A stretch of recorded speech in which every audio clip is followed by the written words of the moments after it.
Hello and welcome to A Gypsy's Kiss, the vlog. I'm Shelley Carney. And I'm Toby Eunice. Stick with us a couple of seconds and we will tell you how to understand the riddle inside Fenn's poem.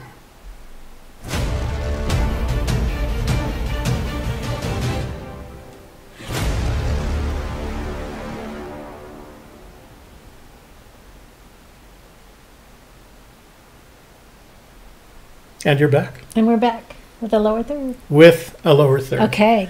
And not over our logo.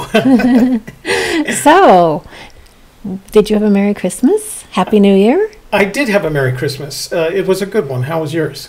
Oh, it was busy. My family, my daughter was getting ready to go back east to visit her boyfriend's family, so we had it a bit early. We had Christmas a little bit early. And New Year's they were back for, and we were moving them. So they were moving out of their apartment back to my house, and then her boyfriend's going back to Mississippi next week for school. So that's where he's going to finish out his, is it his master's? His undergraduate his or his graduate? degree, yeah. Yeah, and then he's going on to graduate school. Right. Yeah. Shelley's daughter's boyfriend is a rocket scientist, so it's kind of fun to have a conversation. Aeronautical engineer, yeah. He's like a rocket scientist. He's like a rocket scientist. He even talks like a rocket scientist. So, yeah. And it was very nice. We had a lot of fun. How was yours? Uneventful, as usual. I don't actually celebrate the holidays because... oh, you don't? Because I think Santa was pretty good to you anyway. Oh, yeah. Santa brought me a beautiful... compound light microscope. I've always taken an interest in micro or macro photography, which is down to about 1:1. But not always. I shouldn't say always. I have recently taken an interest in microphotography, and to do that, I needed a microscope. And I haven't touched a microscope since a college biology class. But I got a nice one. Santa brought it, and it's been fun to play with. It's a learning experience but it's giving me some opportunities for additional creativity, I guess, and some new photos on my Instagram account. So if you want to follow my Instagram account, see the crazy things that I post there, it's my Instagram handle. Is that what they call it? Username? I don't know. Username is TM Eunice. TM Eunice. My middle name is Michael. So we're going to today. What did you get? I didn't ask what you got. Oh, I got this new lipstick from Santa. It's called Video Vixen. Oh, is that Video Vixen? Yes. Oh, it's cool. It's very red, isn't it? Yeah. So tell people why we're doing. Can we tell? Now, let's not tell people why you had to get a new lipstick. Oh no. The old one was running out. We'll just say that. So what else did you get? I got slippers and I don't remember too much. Jewelry. I got this ring, and my pearl necklace was fixed. So now I have my pearl necklace. I'm not wearing which it you yet. brought up, didn't you? Yeah, talked about that in my other video. Tell us about the ring.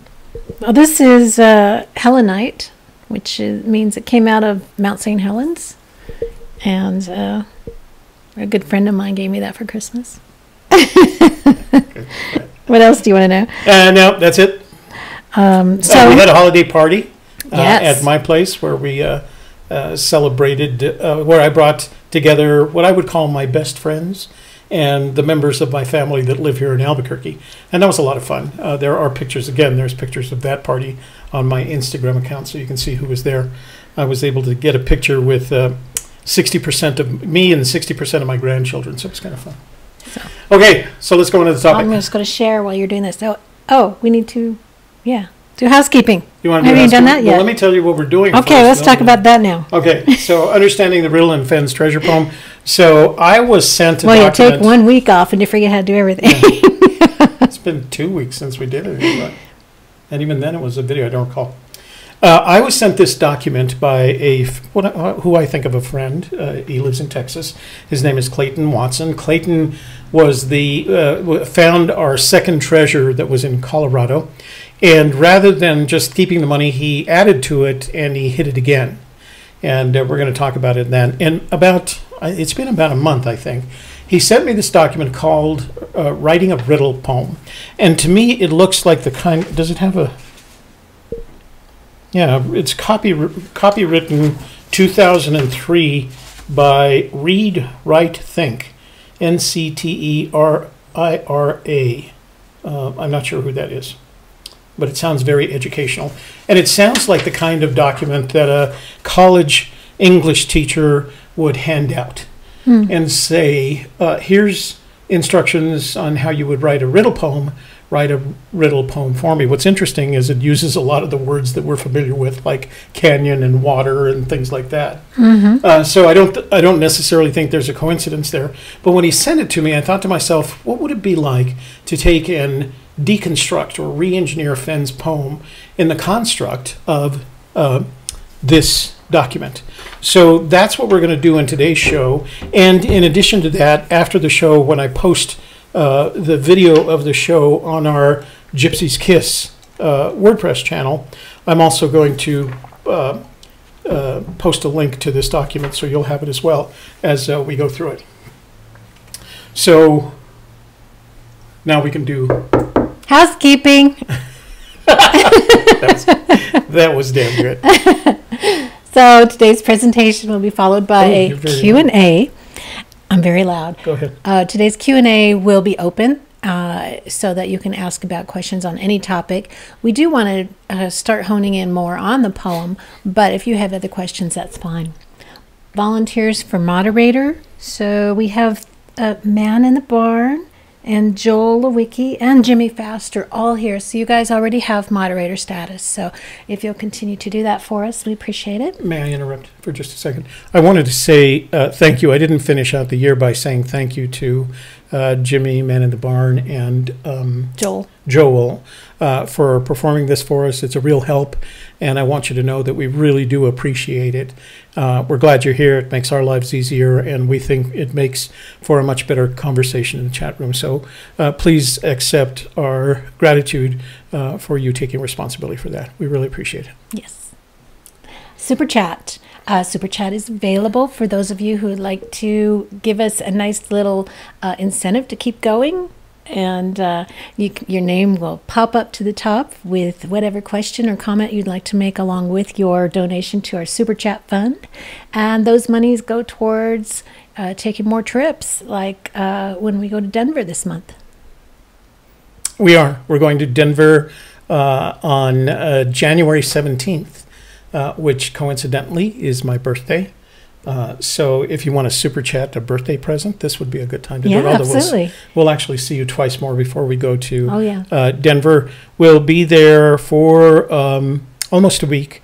And our objective basically is to recon the Denver Museum of Nature and Science. I tend to get the name of it, but it's a big museum in Denver that deals with nature and science. The reason we've decided to do that is we're not sure any more than anyone else is that there's something there, but we thought we'd go look, just like everything else that we do. It's an opportunity for us to travel, see kind of Denver from a different perspective. So we'll be up there for a week, and then once we're back, we'll share notes on our recon, plus of course we'll take a lot of photographs and we'll post those to our Gypsy Kiss blog.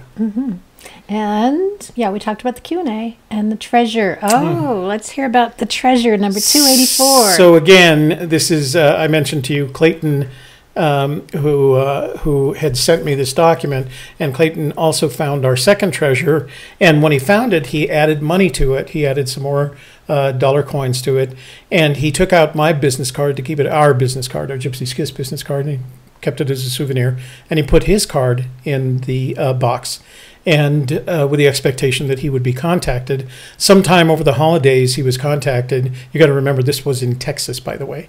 Do you remember the name of the park? Copper Breaks State Park. And that's where we put it. And we handled it kind of the same way, where the code that we gave you would get you to the park, and then you had to find a second set of clues in the park, and those were in a plastic bag, and they were hidden someplace else, and you would find that out. And apparently this family was out at Copper Break State Park. The kids were playing around the rocks where that particular second set of clues was hidden. They found the second set of clues, followed it, and found the treasure. Not knowing what it was all about or whether it was some kind of YouTube trap or whatever, they contacted Clayton using a private number, a cell phone with a private number so he couldn't contact them back, told him that they had found the treasure and that their kids really loved the idea. He asked them if it was okay to contact a Gypsy's Kiss, and when he said that, Clayton said they had no idea what it was talking about. So it was a purely accidental find, but we're happy that they could enjoy it, and maybe they'll look up a Gypsy's Kiss and find out that they're actually being mentioned, whomever they are. So we'll decide. We kind of didn't get the ROI in terms of views, etc., that we expected on the treasure. We'll decide whether we're going to do it again next spring or not. But for now, I think we'll just let it rest and see how people feel about it between now and the spring. Mm-hmm. Okay, you ready? I'm ready. Here we go. We're going to rock and roll on rock your world now. Writing a riddle poem. So there are 7 fundamental steps to writing a poem that incorporates a riddle. And after all, that's what Fenn has done. The first is to choose the answer. You start with the answer. In this case, we decided the answer was hidden treasure. You brainstorm related words and ideas, and I'm going to go through each of these in a little bit more detail. Then you use the thesaurus, which Fenn, I think, has more than once recommended. Mm-hmm. Describe the object's point of view, and as I reviewed these recommendations for writing a riddle into a poem, I felt that there were 2 really important steps, and this is one of them. Describe the object's point of view. So we're going to talk more about that. Describe it then using figurative language rather than using the literal I drove down a canyon. Go to the figurative, take it in the canyon down, and then wonder, in Fenn's case, is that actually figurative or a reconstructed literal sentence? Choose the main elements and write a draft. And this is the second of 2 important steps that I think that you should undertake. If you do nothing else, you should undertake. And the reason is I did it, and it was very useful to me. And then finally, the last step is make it poetic. Select your rhyme and your meter, or your rhyming style and your meter, and turn it into a poem. We're going to talk about each one of those, starting with number 1. Comments? Not yet. Okay. Ooh, what does that mean? I've got stuff saved up. Okay. So choose an answer.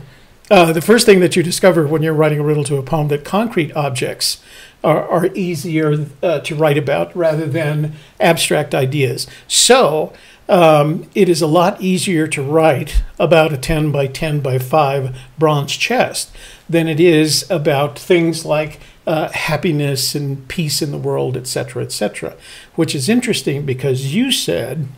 I said, well, a lot of searchers, you'll hear them say, oh, well, I don't think there's really a treasure that's, a literal treasure. I think the treasure is getting out there with nature and finding peace and love and harmony with the earth. And that's what this is all about. And then when you look at this, that would have been really difficult to write a poem about. So I'm going to say probably not. Yeah. Then determine the level of difficulty. So when it comes to the level of difficulty, general answers are easier than specific. And so if you look at the way that Fenn wrote the poem, there aren't general answers. The figurative language that he uses represents something very specific. Treasure is easier than finding riches, the riches of your soul or your peacefulness or whatever it is. A 42-pound treasure, and it gets pretty specific here, a 42-pound treasure hidden in the Rocky Mountains in a 10, well, you didn't say the Rocky Mountains, hidden in the mountains north of Santa Fe in a 10 by 10 by 5-inch bronze chest is a lot harder to write about when you get that specific. And so not only is it harder to write about, then you're stuck as the interpreter of that poem exactly what he meant. So when he says, he has more than once said, I spent 15 years writing that poem. I could see that. I could see, as not only because he made changes along the way, just because of the difficulty of transcribing his literal thoughts into this figurative language must have been really difficult. The bottom line, general answers are easier than specific answers. And what we have here is a poem that describes in riddle form a very specific object and its location. So it was much harder to write, therefore it's going to be much harder to interpret. Although, you could look at a box of treasure and you could describe each piece in it, or you can just say treasure. So it is not quite as specific in the poem as naming off what's in there. He told us later what things were in there. And interestingly enough, he used the book, right, as a way to describe that, because there's probably a point in the process of writing the poem that he started to do that. In there you will, however you decide poetically how to do that, I imagine there was a point at which, other than using the word gold or riches bowl, etc., that he may have thought, how do I describe all this? And then realized, I can't do that.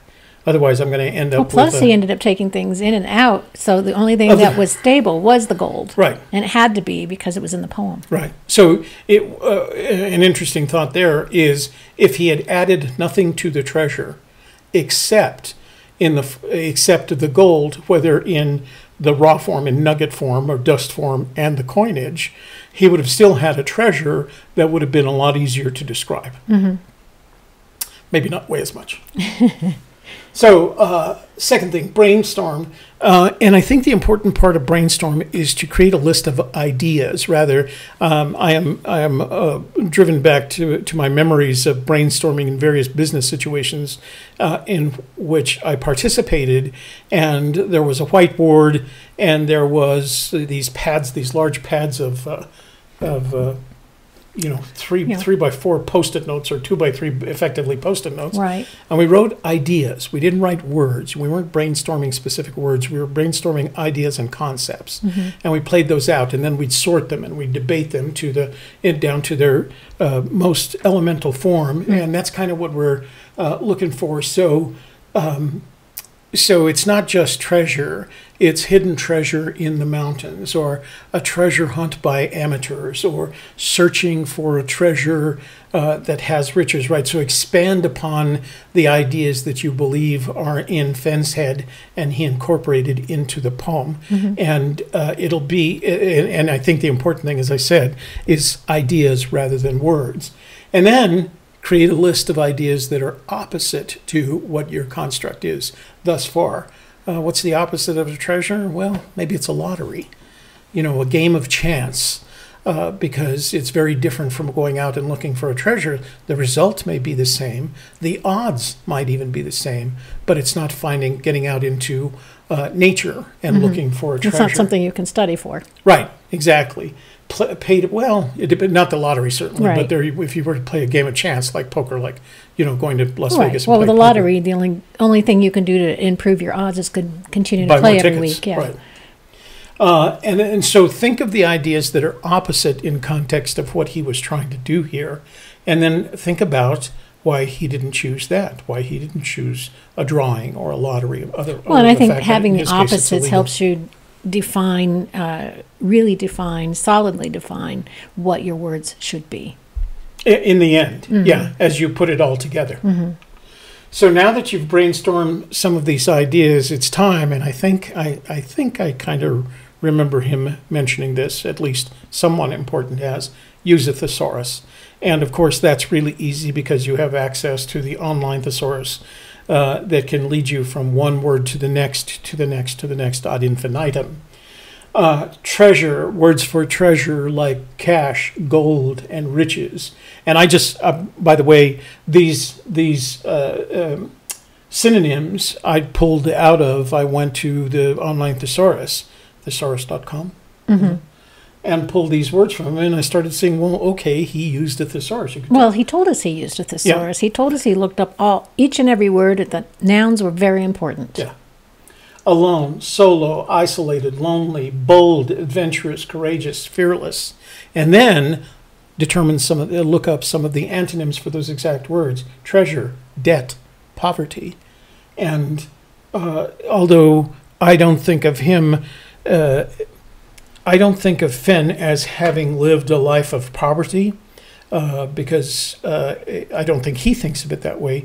He'd led a less of a life than he had led later in life.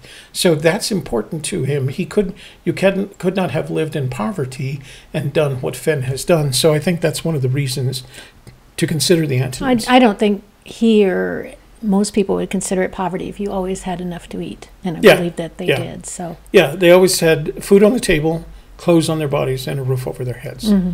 So, and he kind of makes those points. There were times I know that he seemed to be embarrassed about the wealth that he had accumulated over his lifetime. When he was with his father. The opposite of alone, together. The opposite of bold, afraid, cowardly, meek. Meek. Where'd that come from? Where did that come from? But that's one of the things that I discovered in just preparing for this conversation, although I've done it before, like everyone else who's searching for the treasures, played along with the thesaurus. But it's important to go back and do that as well. Mm-hmm. Point of view, and again, I'm going to repeat, this is one of the two most important things that you can do, in my opinion. Notice how I qualified that. Imagine you are the object, not Fenn, not imagining you are Fenn, imagining you are the treasure, and give the treasure a life of its own, and then describe the world from your point of view. What is it that you see? What do you hear, smell, feel, and like? And write a draft, write that story from the object's point of view, and wonder why you're there. So I'm sitting in a car here, and I'm next to this crazy old coot, as far as I can tell, and we're headed for the mountains, and I honestly don't know why we're headed there. Especially since you've been in a vault for so many years. Yeah. So I'm taken out of the vault. I mean, you can go back as far as you want and write this story, and kind of get a sense of what the object is experiencing, and see whether or not you as a searcher can empathize with some of that, and whether or not it stimulates some additional thinking. I have started that. It's long and arduous and a difficult write, but I promise you that once I finish it, I will post this to our Gypsy Kiss blog, because I think it was, and I'll call it I Am Fenn's Treasure, I think. How's that? I like it. So I just think it's one of those important things that you have to do. Write the narrative of the treasure. Imagine being the treasure. You're nice and safe, and you're a chest being filled with these valuable objects. You're in a safe place that happens to be Fenn's vault, and then suddenly you're jerked from that vault and put into a car and driven for hours. And I'm just, I'm making some assumptions here. I'm not trying to create a logical path to where the treasure's hidden, but write that story. Be the treasure. And you know that he's done a little of this because he was asked, what would you see if you were standing where the treasure was? And he had no problem talking about that, as if he had considered it as well. Right. So I feel like as we're going through this, that this is the same process that he went through. Yeah, there is no, I should point out, is we don't have any evidence that Fenn used this strategy. We just thought it was interesting because Fenn could have easily used this strategy, especially when you notice in here some of the as they're brainstorming, the word he chooses is water. And he goes from there, and it goes from water, ice, stream, cascade. Maybe he even talks about warm water in this, so that's funny. Yeah. funny weird, as opposed to funny haha. So imagine you're the object and write the object's story as Fenn has shared with us so far. And it'll be interesting. As a matter of fact, if you send me, I'll tell you what I'll do. If you decide to write that, when I post mine, I'll upload yours, and I'll post links to your story if you care to share it. You might not want to share it, but if you do. And you know, if you're like me, you already consider yourself to be a treasure, so this should be easy. You are a treasure. You are a treasure. Describe. Okay, here's the poetic part of all this. Describe all of this in figurative language. Now, it doesn't necessarily have to be in a poem, but if you happen to be near a geyser, and that's part of your solution, then describe that in figurative language. Begin it where warm waters halt. And this is where it's been. And all I did in this case was take what our opinion is of the 9 clues, and you look at it from the figurative perspective and analyze it from the literal perspective. And when he says, begin it where warm waters halt, what are the possible options for a literal translation of that figurative language? And because that's what he had to do. He had to take the literal language, how he saw it, and transcribe it into the figurative. And so we're basically thinking about reverse engineering that process and trying to determine, and when it comes to warm waters halt, I don't want to say there are hundreds of hundreds of literal possibilities. I believe there's fewer than a dozen literal possibilities. And again, what we're trying to do in all of this is reduce the figurative language in the poem to a credible solution. So we hope that this helps you. The same is true for any of them. Take it in the canyon down. When I looked at that, my first reaction is, well, that's pretty literal. Take it in the canyon down. What if that is figurative language? Then write down the options for the literal language that could be interpreted by. And I'm going to guess there aren't hundreds of literal options. There are fewer than a dozen. And I think what you start doing is analyzing it in that context. So, I want to share this. Okay. Because I think it was really cool. So this is a great example of figurative language that they give in this article that we read. Imagery would be, and these are all about water. So imagery, the river cut through the canyon before ambling along the plain. So that's painting a picture for you. Metaphor, streams are fish roads. Okay. Metonymy, the wetness splashed upon us, which would sort of give you a feeling of what it's about. Onomatopoeia, water laps the shore. Personification, the water cooked my egg. Simile, pools of water reflect like mirrors. And synecdoche, the ship sank in the drink. Which is about as complex as you get. And those are all tools that writers, whether they're writing prose or poetry, will use. What we thought was interesting is that the subject of this article was water, and we've always felt that water plays an important part in finding the treasure. We don't believe, we agree that the treasure is not under water. Right. That it is on occasion, more than one occasion, wet, but that it is not. But if you go back and look at the poem, we think the two most important characteristic of the poem is that there's a lot of references to water, and there's lots of references to altitude in a generic form as in up and down. So, so describe it. So what now you're doing is describing it in figurative language, but the objective of describing it in figurative language, which Fenn has already done for us, is to transcribe that, to convert that, to decode that into all the literal options. And then once you've done that, then the idea is to write a draft in prose. And prepare it for creating the sentences that that make up your poem. We're going to talk about that in just a moment. But I think this is the second of two really important things that you should try. So the first thing that you're going to do is write, or the first thing that you're going to try, I'm going to recommend that you try, is that you write the object's point of view in the form of prose. Tell the object's point of view in a story. The second thing that I'm going to recommend that you do is you write Fenn's story. We all know a lot about Fenn and the treasure.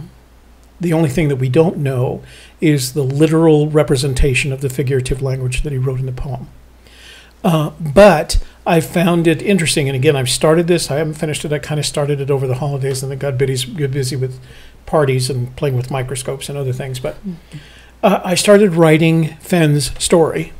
I went to my special place to hide a Remember, treasure. this is Toby's words based on the Fenn stories, not Right. Fenn's. These story. are not Fenn's words. He didn't write right. this.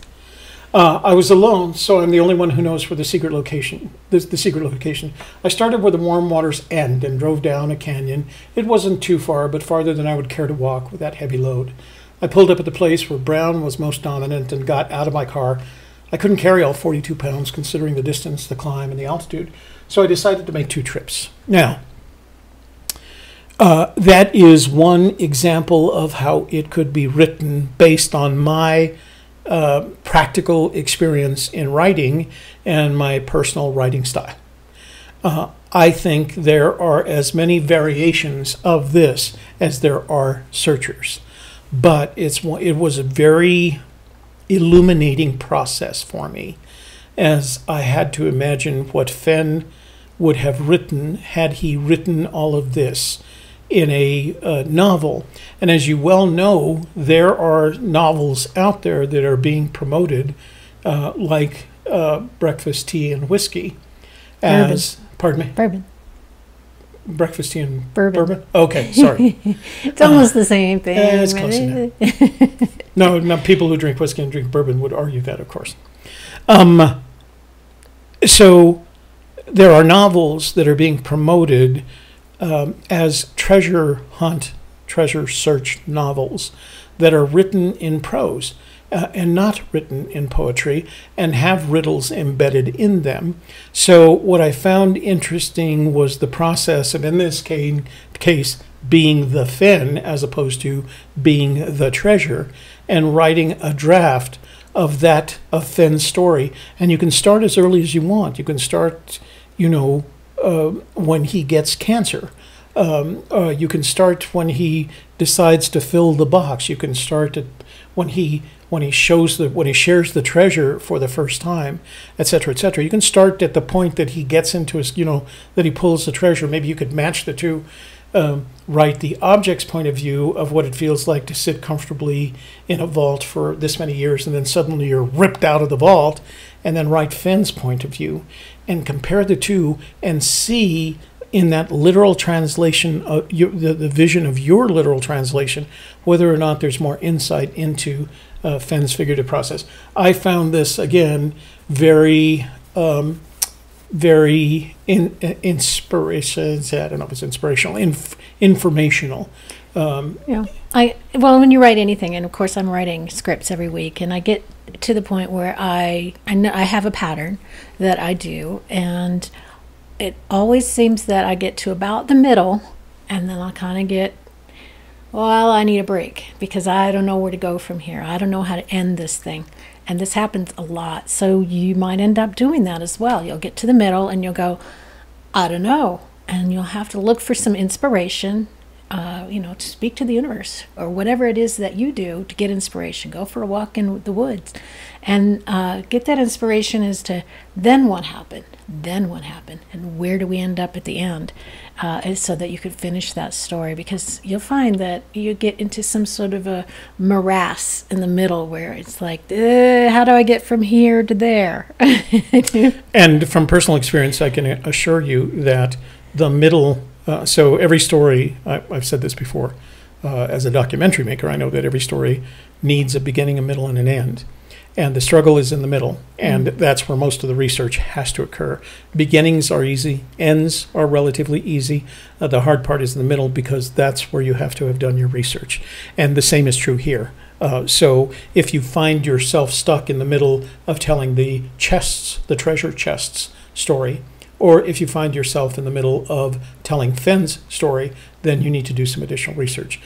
I'm going to guess that for the majority of you that are here today, you've done enough research that you could probably do this in yourself. And I will promise you that as I finish the story, as I write the story for the treasure, and as I write the story for Fenn, I will post those to Gypsy's Kiss, the blog, so that you can take a look at what we've done. And critique it. Pardon me? And critique it. Well, you can make comments, but as usual, I'm going to check all your comments. So be nice. So the final piece, of course, is to make it poetic, and in the process of making it poetic, you're gonna decide whether you want to use the meter and rhyme, which is what Fenn did, or poetic prose, which is similar to my English 102 class, and we'll talk about that in a minute, was on Thanatopsis, which was written by William Cullen Bryant. It's a long poem basically about death. And I was going through that period in my life. Well, yes. Don't we all in college? One does. When one has to take that sort of class. He decided to go with the meter and rhyme route, and he didn't select a meter and rhyme. That's unusual. It's very common. He actually made some minor mistakes. The meter and rhyme that he selected is expecting 8 syllables. As you probably know by now, not all of the lines have 8 syllables, and those are the lines that are going to be cumbersome for you to read, but they're there. Here's the important thing about developing a poetry, whether it is poetic, meter and rhyme, or prose. Each sentence in a poem is a work of art in and of itself. And it should give the reader pause at the end of each, I'm sorry, I said sentence, I mean line. Each line did I write sentence? Yeah. Each line is a work of art. It may be part of a greater structure that is a sentence, but each line is intended to be a single work of art and should give the reader pause. They should stop for just a second before they go on to the next line. So if you're an artist rather than a writer, you might paint a picture for each line that's representative, and then you'd have a series. Oh, that's interesting. And if you have no painting skills, but you did get through, but you did get a Bachelor of Fine Arts, use your camera and take a picture and see what the picture does for you. Huh? All right. That's come at it any way you need to. Yeah. Come at it. Because if I had to paint a picture, I'm gonna need a paint by number of begin at word. Well, yeah, unless you had a daughter who could do it for you. Where in the lines are the most important words, and one of the things that you're going to see is Fenn's strategy for his meter is something called iambic tetrameter, and basically those are sets of 4 stressed, unstressed, and stressed words, and you can see it in the first sentence as I have gone alone in there, where the stress is on the second syllable, whether or not that syllable was part of a single word or whether it was connected to the previous word. So he uses that style. So at some point you start asking yourself, if those are the emphasized word, how do they fit into the poem? As I have gone alone in there, and start putting things together in the context of the poetic approach that Fenn has taken in this particular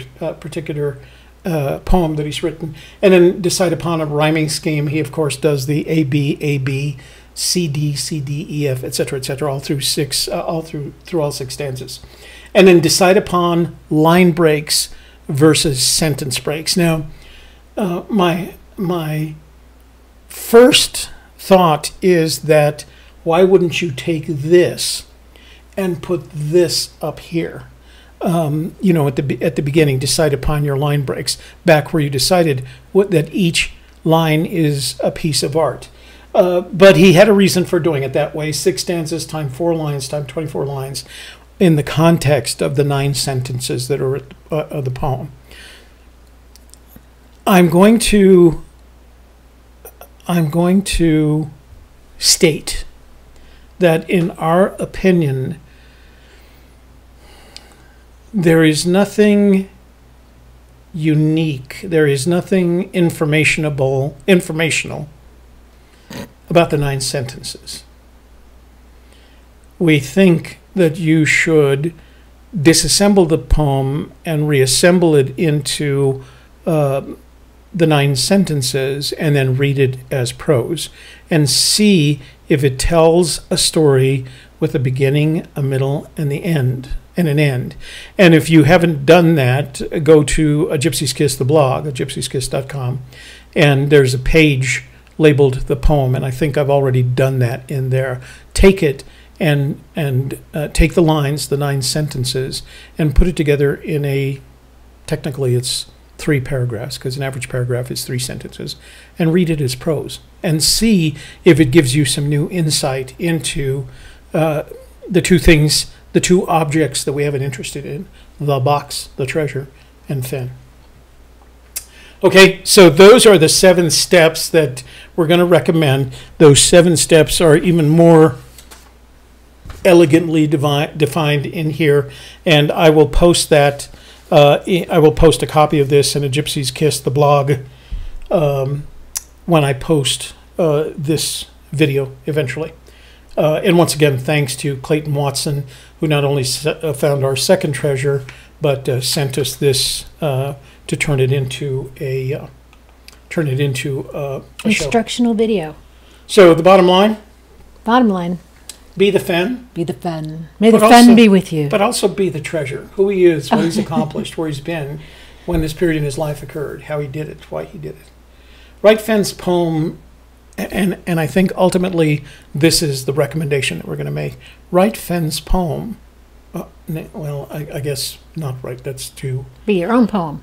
Be a poem. No. Be a poem. Write a poem similar to Fenn's, where the lines and the iambic tetrameter, that coincides, that attempts to coincide with what you perceive to be your solution. Because Shelley this morning said... I said it's very difficult because we intend not a specific place. When we're looking for the treasure, we figure, okay, the only specific place you're going to be able to figure out is where warm waters halt, and then you got to feel around for it at that point. So starting at the end and working forward, it could be very difficult if the end is not included in your solution.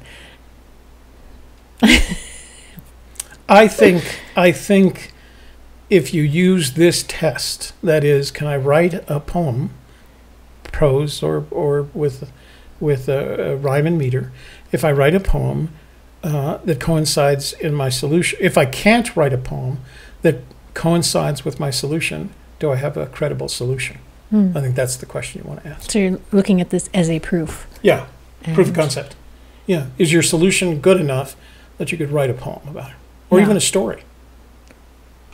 You know. Sure. So, as long as we've been talking about my English 201 class when I was in English 201 at the University of New Mexico in Albuquerque, New Mexico, back in that would have been 67. Ugh, I'm going to be 69 this year. How convenient is that?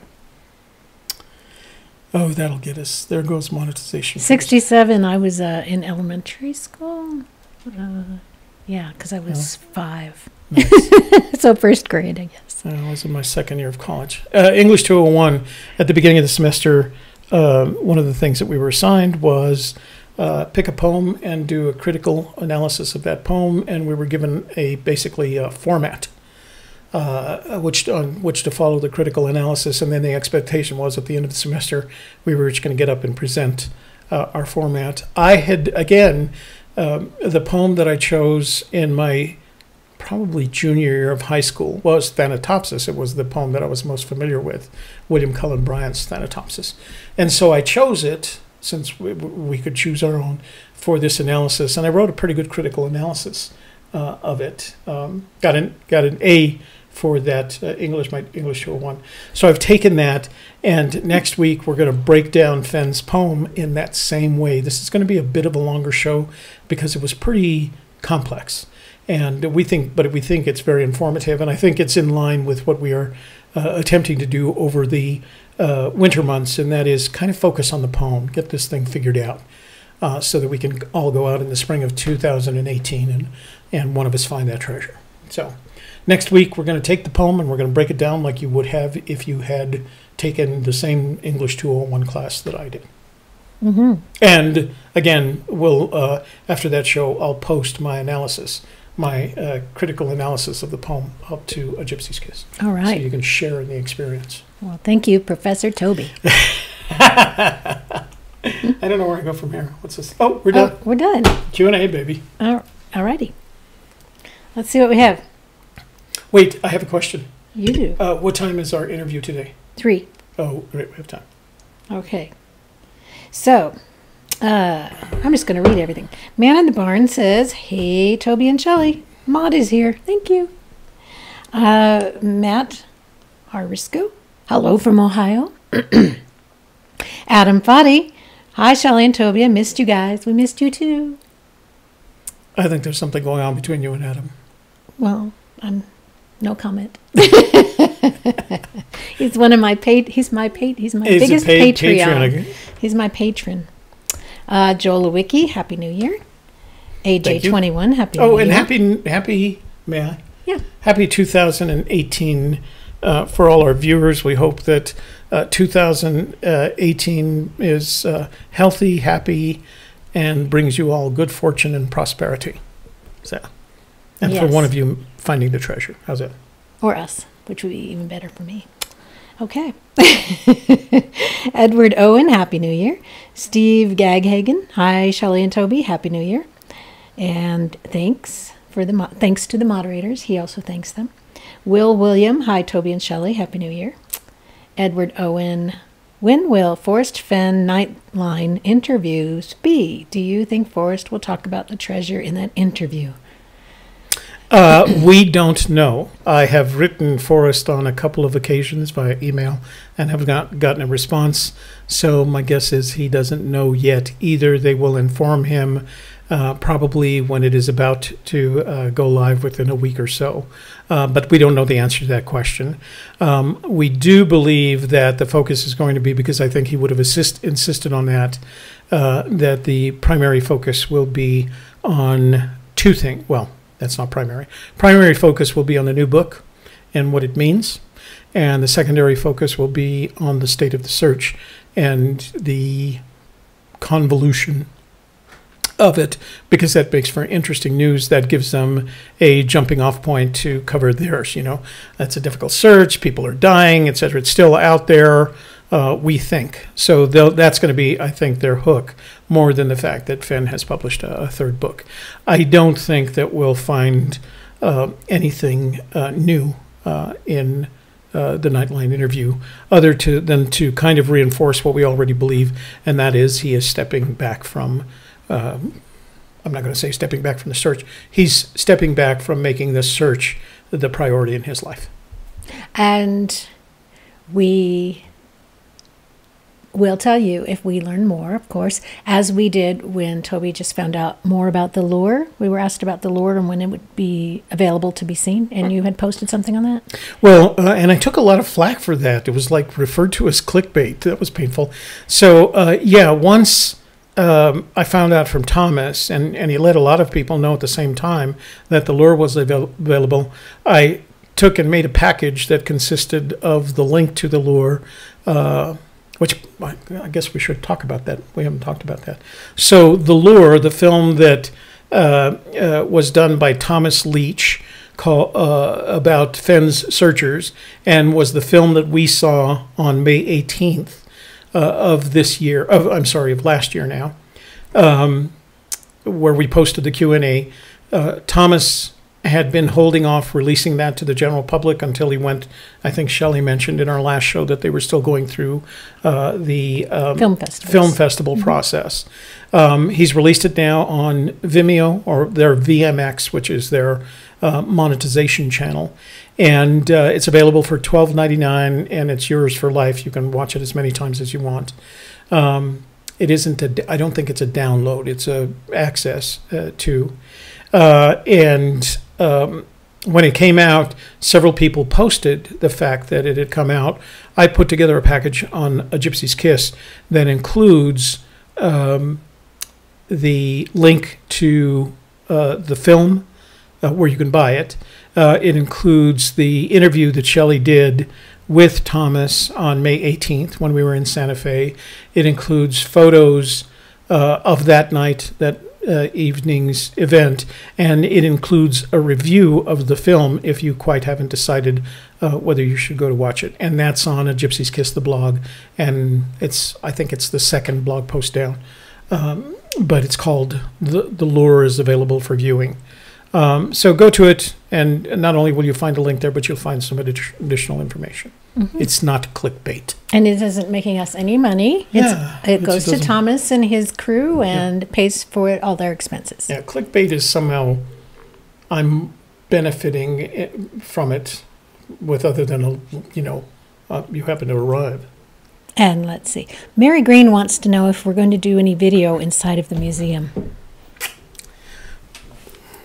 Sometimes they have issues and signs up that say you can't do photography or videography within the museum, so that depends too. I have checked with the museum, and I asked them about photography. Oh, okay. Mm-hmm. And I am planning to photograph. I don't think we're going to shoot video. I won't know until we get there, Mary. I don't think we're going to shoot video for a couple of reasons. Number one, there's much more data information in a still image than there is, generally speaking, in a video, and I say that from a technical perspective. A video is 1920 by 1080. A still image is 18 megabytes worth of data for me. That means I can zoom in much further, etc., etc. We plan to, in a way that we did when we were in Lander. We'll break it down by day. I don't know if we'll be able to post everything while we're still in Denver because the images are so big it can be really, really slow. But the plan is at this point to post all the images that we collect while we're there of both the exterior and the interior of the facility. So we will share that. We do not expect at this point, and we can't think of a good reason to shoot video rather than still images. And it can be a lot more disruptive as well. Yeah, For the photographs don't bother people. Right. And the reason is the photographs, I can sling that camera around my neck and take a shot. Mm-hmm. With video, I got monopods at least and tripods at worst. And audio to worry about. It's got cumbersome. I was in a facility recently where I brought a monopod and they made me check that in. Like, nope, you can't do that here. Mm-hmm. Eric Schmidt says Happy New Year, and he actually hoped that we did video. B. Cross, greetings and Happy New Year. Thank you. Bill. Hi, Bill.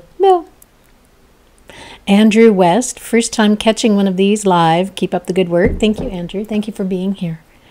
Ron Leake, what is significance of the key word of the poem, and what did Forrest Fenn say about it? So the significance of the key word is that Fenn has stated that indirectly that the key word is important. He stated it in reverse. I don't understand why people aren't focusing on the key word.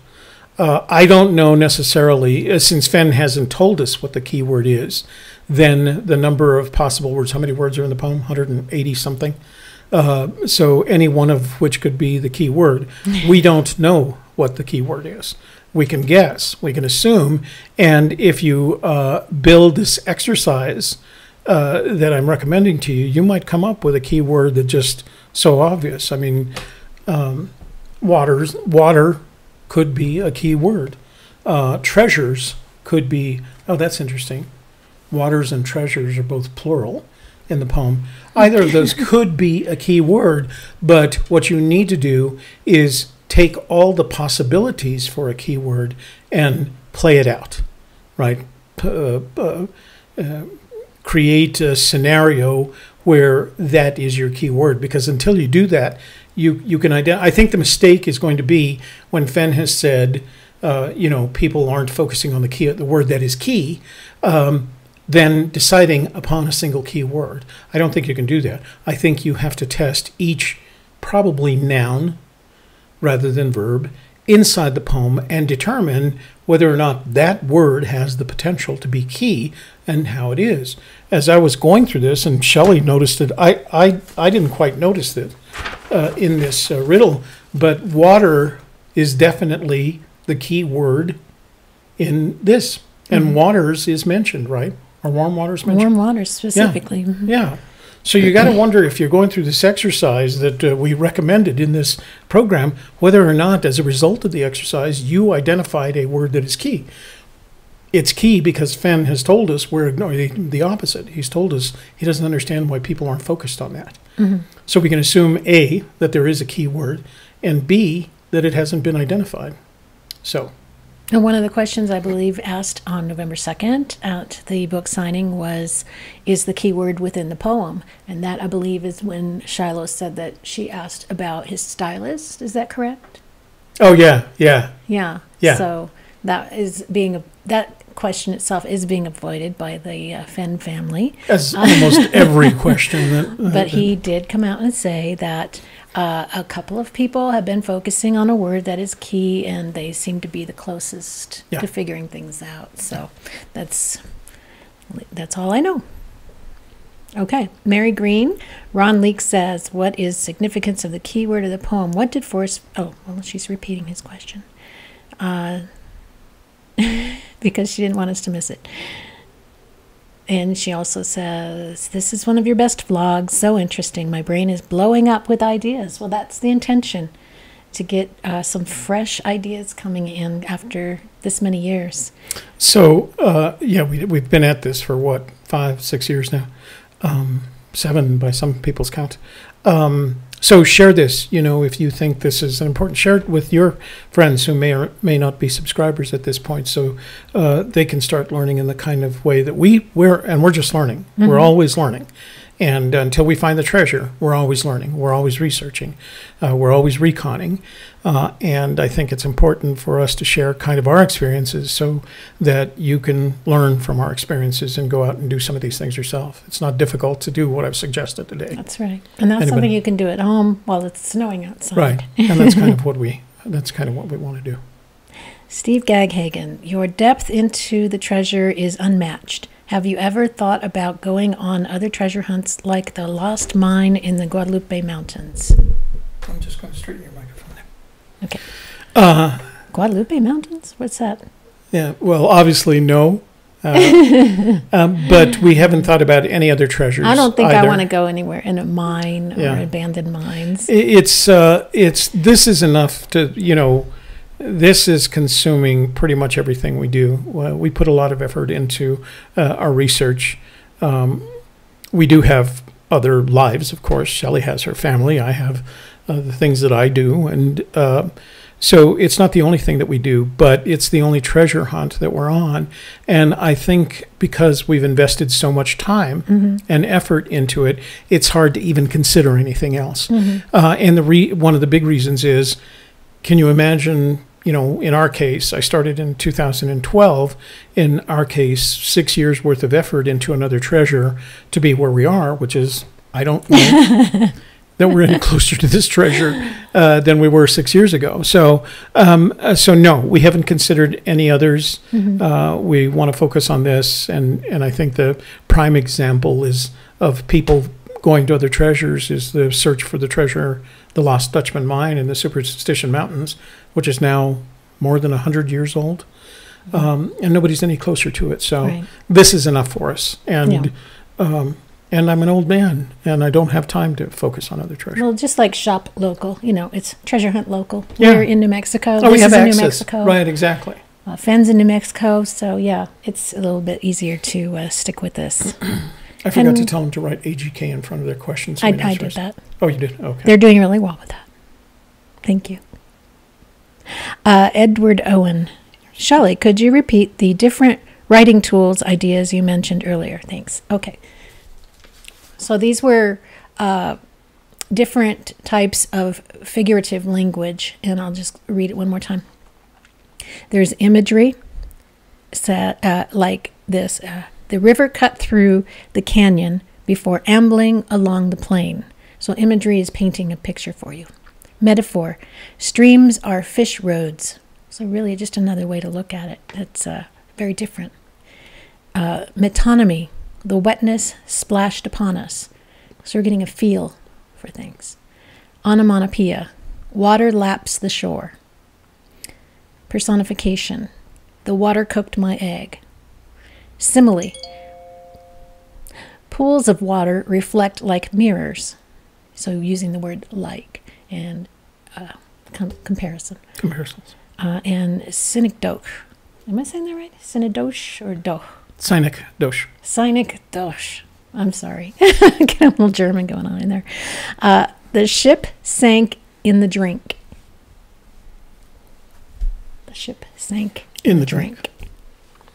So those are great examples of each one of those different types of figurative language. How to translate literal into figurative. Mm-hmm. Let's see. Clayton Watson. Hello, Toby and Shelley. Hello, Clayton. We mentioned you, I don't know if you were earlier, we mentioned you several times as not only the searcher who found our second treasure, but also the searcher who provided us this document that we're referring to today. So if you didn't get to see the full video, make sure you go back and watch the posted version of it because you're mentioned. Thanks. Yeah. BJ Chambly. Good work, guys. Happy 18. Thank you. Ronald Conley. As I have gone in there this past season and intend to go again in spring, I repeat, do you think the sun ever shines on the treasure? Literally speaking, no. Figuratively speaking, yes. Joel Lewicki, have you had a chance to look at the end of the rainbow in the first edition of the book Flywater? If so, any thoughts?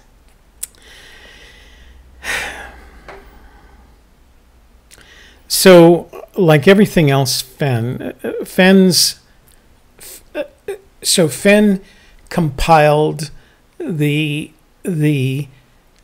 experience, his 80-something, 70-something years worth of experience into the poem. And as a result of that, I'm sure, because he read Flywater, probably both editions, and he mentions in the book, in The Thrill of the Chase, that Flywater sits on his shelf and is, when he reads it often. And that was the first edition, the 92 edition.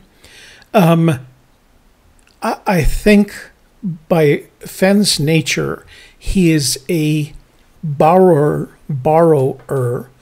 of language. So when it comes to something like the mention of the end of the rainbow in Flywater, and that as a reference in Too Far to Walk, we don't know necessarily, we don't believe necessarily that was Fenn's invention as much as it was Fenn's acquisition of that language and incorporating it into his writing. So if you see, our practicum has been to this point, if I see something that is a reference to something else that I might have read, and I have a copy of both editions of Flywater there, I may incorporate that into future writing without any without the associated context. I simply borrowed the words. We think in this case, Fenn borrowed the imagery, the words associated with that, and incorporated it into his own thinking. Mm-hmm. Which I think we all do that when we like something. Mm-hmm. We start to say it as well. Yeah. I mean, the end of the rainbow, my end of the rainbow, is a really interesting place to be in terms of describing where your special place is, for example. Sure. Paradise. Yeah, exactly. Mm-hmm. Ramblin' Pam. Happy New Year, Toby and Shelley. Always enjoy your videos. Yay. Let's see. Jimmy Fast. Is the Denver Museum where Shiloh said you really should see what's in the basement, and then Forrest quickly changed the subject? Or was that the one in Cody that he was talking about? Which one was it? Yeah, I think that was the museum in Cody rather than the museum in Denver. Mm-hmm. Eric Schmidt. As a follow-up to Jimmy Fast's question, what are your thoughts about Dr. H.M. Wormington? I don't know who that is. We don't know who that is, so I have Wormington? no thoughts on him. I'm sorry.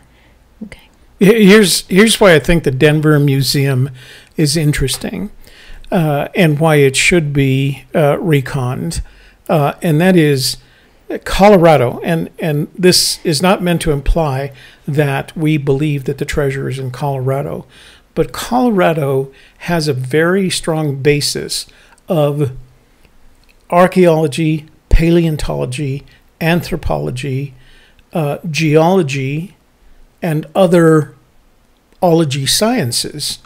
And a lot of that, and what stimulated my thinking in this matter, was not the fact that Fenn mentioned it, but I was watching an old NOVA program on this discovery that was made by scientists who, some of whom, at least the lead researchers, were associated with the Denver Museum that we're talking about.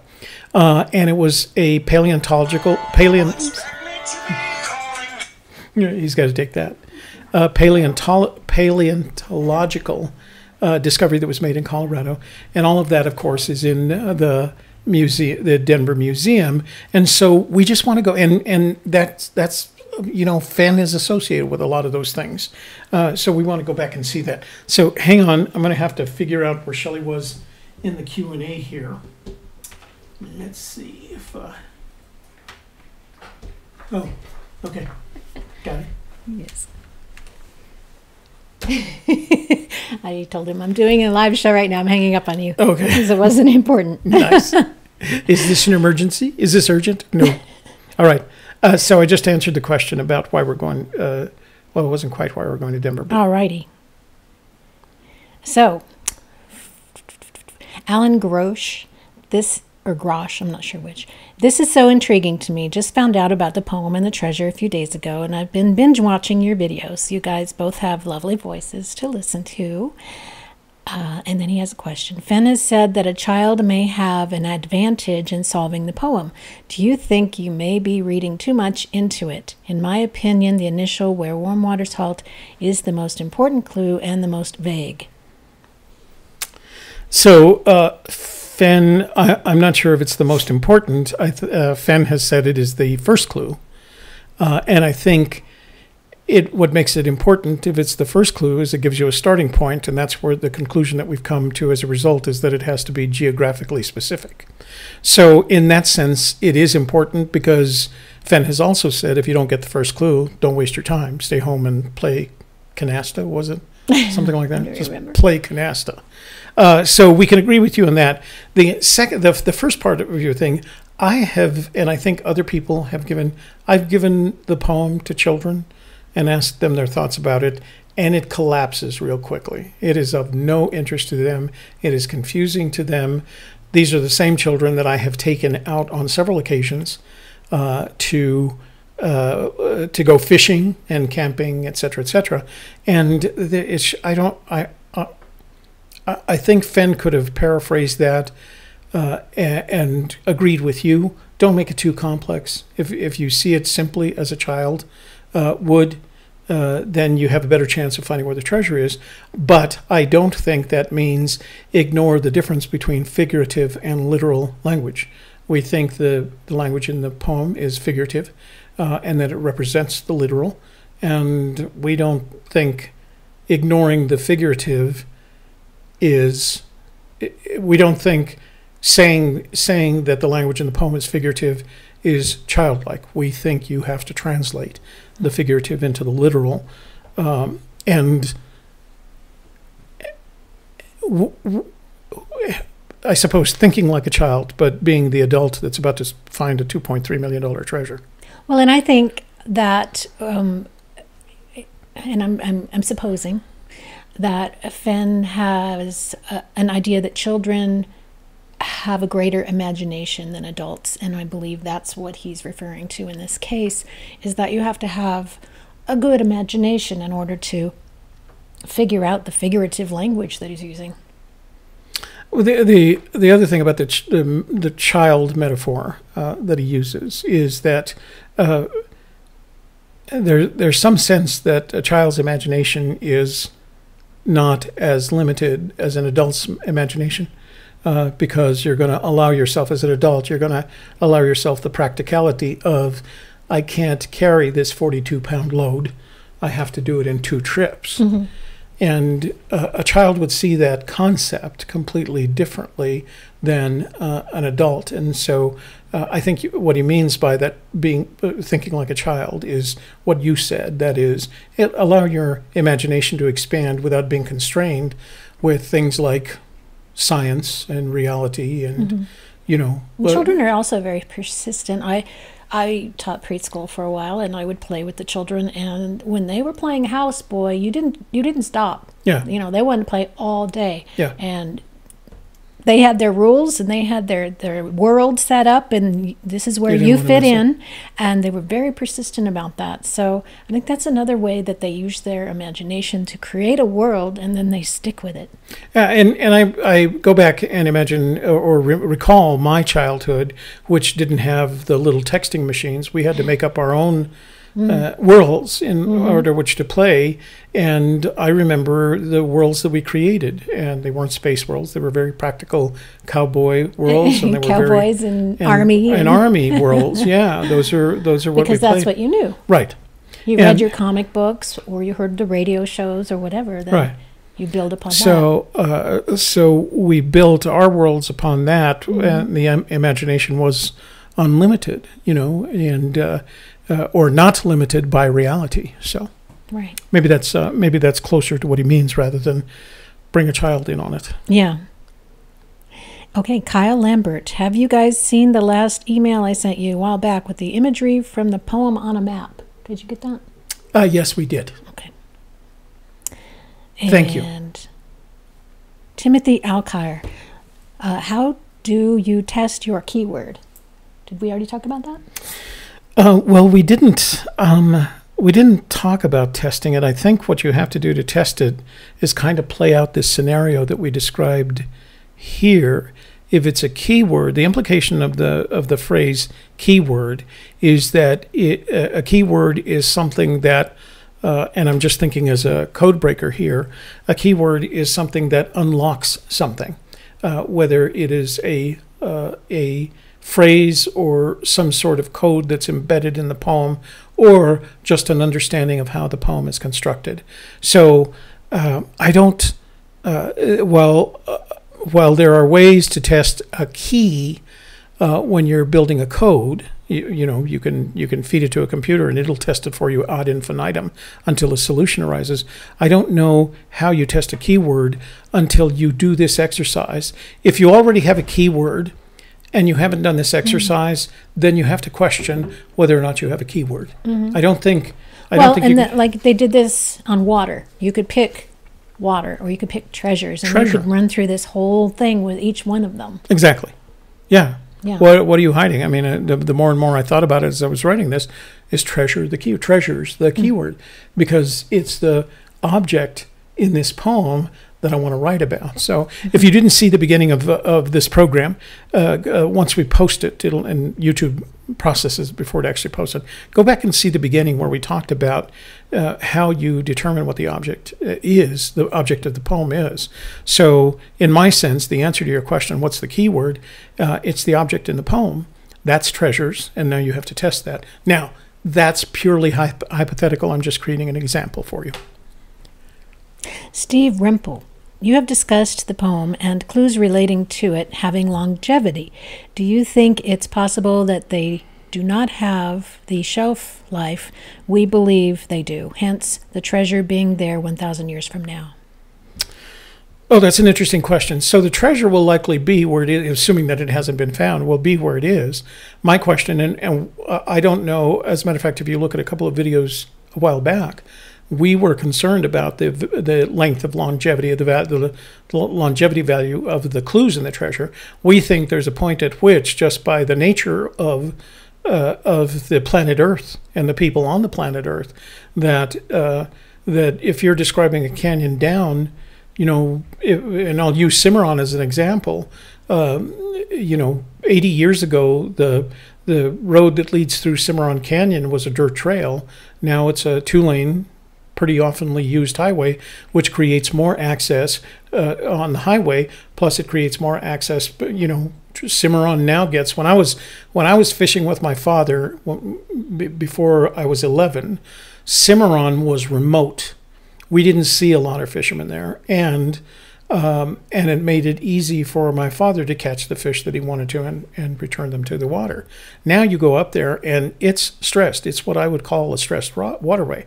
So with the impact of time and humanity over time, and in addition to that, the geological stresses of Earth, we believe that the clues literally will change. Therefore, the figurativeness of them will change as well.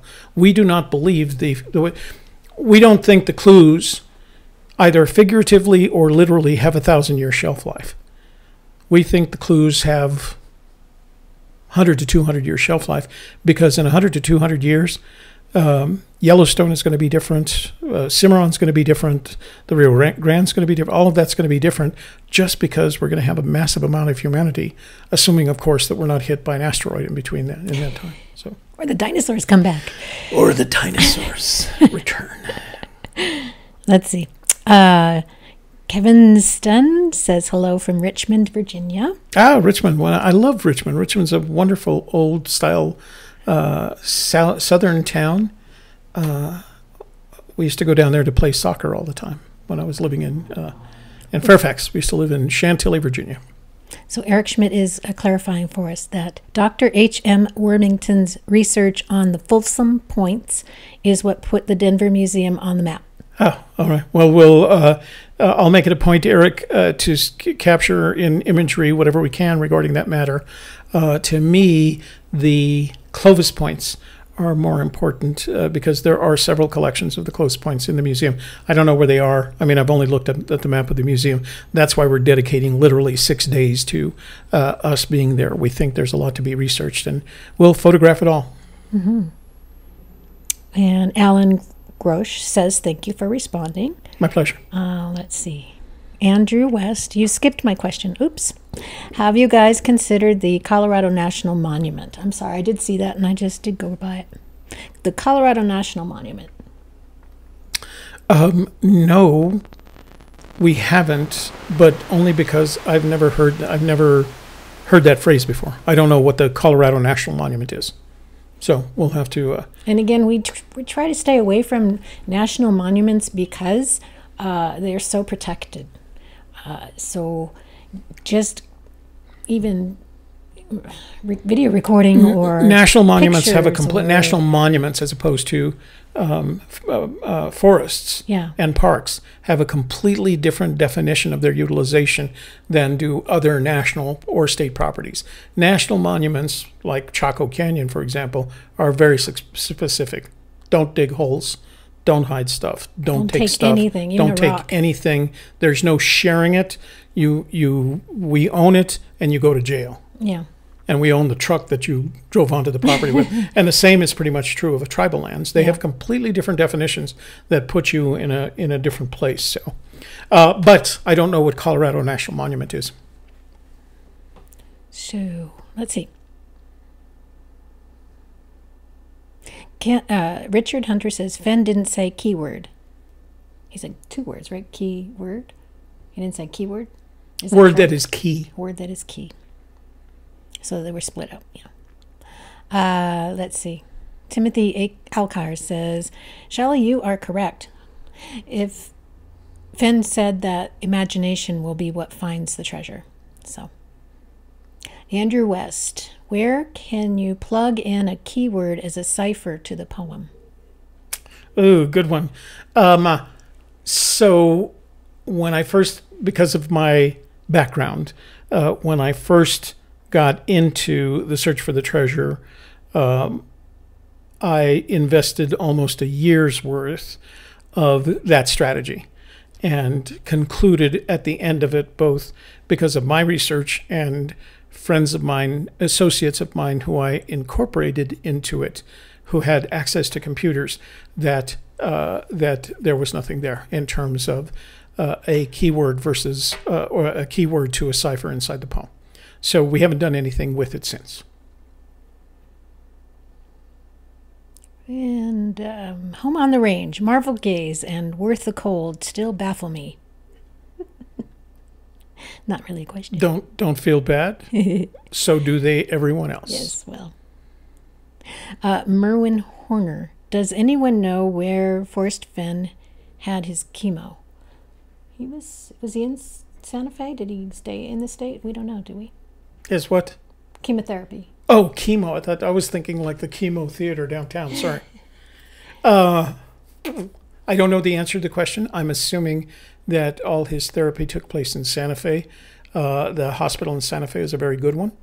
And I think even back then it was, but I don't know where the process took place. Maybe one of the other searchers does. All right. Clayton Watson. Oh, he's talking to Mary Green. Okay. I am only offering speculation, but in my solve it is the hint that narrows down the many warm waters halt to the one you need to use. All right, so they're talking to each other a little bit. And Jim Little suggests that the word that is key is ringbow, which isn't a word, so I'm not quite sure what that means. Rainbow? Maybe. Why isn't that a word? Why isn't the Ringbow. Word? Oh, ringbow. R-I-N-G-B-O-E. I don't know what that is. It's also not in the poem. No. Okay. Is that it? That's it. Wow, look at us. Oh, we got an interview to get ready for. So. Okay. All right. So, what else? I think that's it. We talked about what's coming up next week. We're going to do more analysis on the poem. And Toby will be continuing to work on his stories that he's going to write as if he were the treasure and as if he were Fenn.